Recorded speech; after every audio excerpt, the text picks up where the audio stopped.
So today I want to talk to you a little bit about the Tokina 11-16 f2.8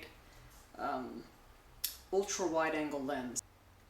This lens is interesting to use. It requires a totally different shooting style than any other lens I have that I'm used to. Just because it covers such a wide angle, you have to really watch your angles, really watch where you are, because things start to converge in really funny ways. If you're trying to take a picture of a building, you have to be exactly parallel to it. Otherwise, it'll start warping in strange ways. A hallway, exactly in the middle, exactly parallel. Otherwise, everything gets kind of wonky. It won't all line up, and it looks funny. You can't correct it very easily, even in post-production. The lens is really solid. It feels either really strong plastic or mostly metal. Metal mount, 77mm filter thread. It uses the in-body motor. It doesn't have one built into the lens, so it's a little bit loud just because it's using the camera. But autofocus is still really fast with this. All in all, it's a really cool lens. It's definitely a specialty kind of lens. You really have to know when to use it. Don't use it on people unless you're really trying to create a bunch of distortion, which can look cool if you do it properly, but if you don't know and you do it, people will end up with this giant head or something funny. Also, it's amazing how close you get to things. You can be standing literally a foot away from this and it looks like you're standing 10 feet away, and what it covers, the angle that it covers is immense. I'm going to show some pictures here momentarily. Okay, so now you're seeing this same shot, same distance from the camera, with the shot with the A77 and the Tokina 11-16 f2.8 at 2.8 11mm. You can see how far, arms stretched wide, and I'm, what is that, 2 feet, arm's length, and the close focusing is pretty cool too.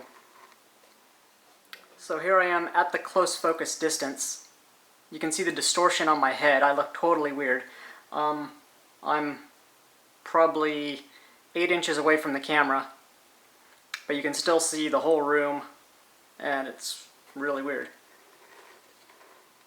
Another thing to note is you can kind of see you're at a very slight angle, and you can see how it's warping the entire room. Nothing is going to be parallel, so it's probably going to look a little bit funny, but that's just something to note with this lens. Let me adjust the zoom. So right now you're at 11mm. That's full zoom at 16mm.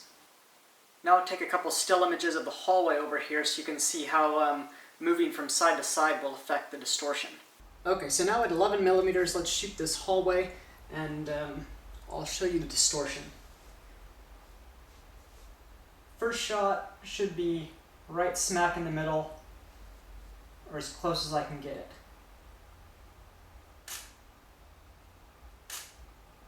Alright, next shot will be off to one side just a little bit, and you saw that was just maybe 8 inches off to one side. So that's an 8-inch shift, maybe a foot from side to side, and I'll show you the difference between those two shots and how it affects all the parallel lines on the ceiling and walls. Okay, so here's a quick close-up of the Tokina 11-16 f2.8 on a Sony A77. 77mm filter thread. Autofocus. When not in manual focus, the focus ring is disengaged. To enable manual focus, you pull it down. Now you have control as long as your camera is on manual focus. Zoom ring, it's really smooth. Autofocus is very fast. The petal-shaped lens hood is plastic but really solid. Lens cap is pretty nice.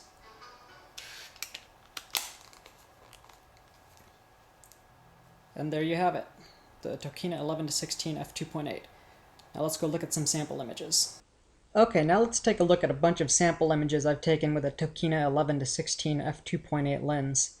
Like I said, this is a really different type of lens to shoot with, so most of these were a total learning experience for me, and they're not that good, but it kind of gives you an example of what to expect. This one was cool. Here's an example of how wide this field of view is. And this is at 16 millimeters, so this is zoomed all the way out. This is zoomed all the way in, I'm sorry. Also, a thing to note with the Sony, it's ID'd incorrectly. It says it's a 20 millimeter 2.8. It's not. That's kind of a cool one. You can see a little bit of a lens flare coming in right here. But detail-wise, it's pretty good. On the A77, it seems to exaggerate the chromatic aberrations around the edges, but I'll show you that later. And then just a backyard shot. Like Tahoe 11 millimeters, this is zoomed all the way out. Here's an example of distortion and not being square with anything. So you can see it's not quite even. It doesn't cross the same point. That's not quite straight. And the distortion makes him look very tall. I could reach out and touch his leg, but he looks like he's a mile away in the middle. Concert, you can see the entire stage. Not a good shot, but it give you the idea. Interior shots.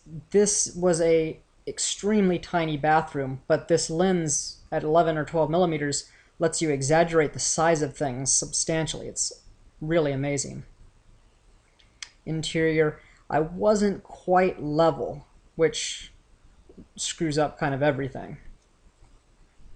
Architectural outside, it's kind of cool because you can see everything. Another one, it's kind of, but let's see here on one of these.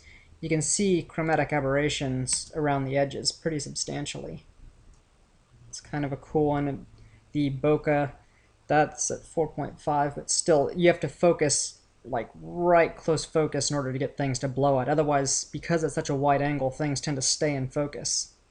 I bought this lens after watching Dom Bauer with it in some of his reviews, and it's really cool, but it definitely a totally different shooting style, so there's a big learning curve.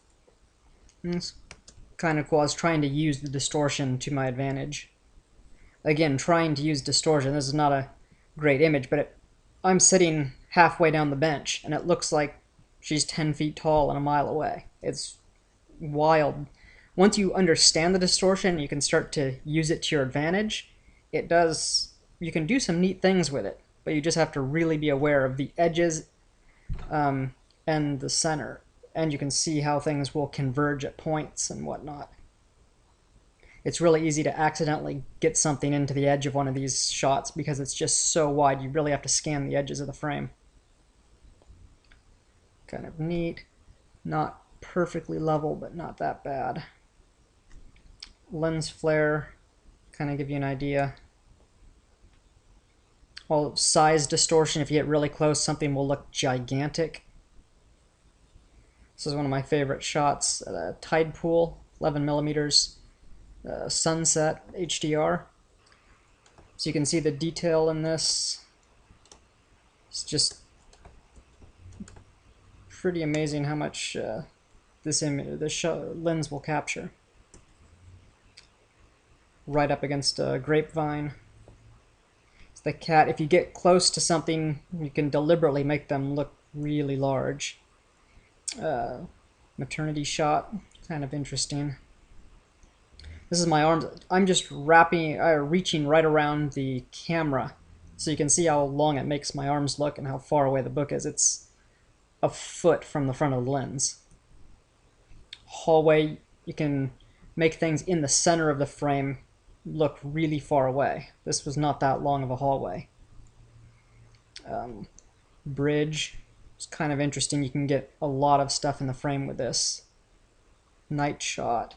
You can kind of see this was open for 13 seconds and the kind of lighting flare that'll come through with that. Not quite centered and everything, but not too bad. Again, with a cat at close focus, So I was deliberately attempting to exaggerate his length, and that's what it did. Some flowers. So here's the shots that I took at the beginning of the video. Here you can see how it's pretty close to square.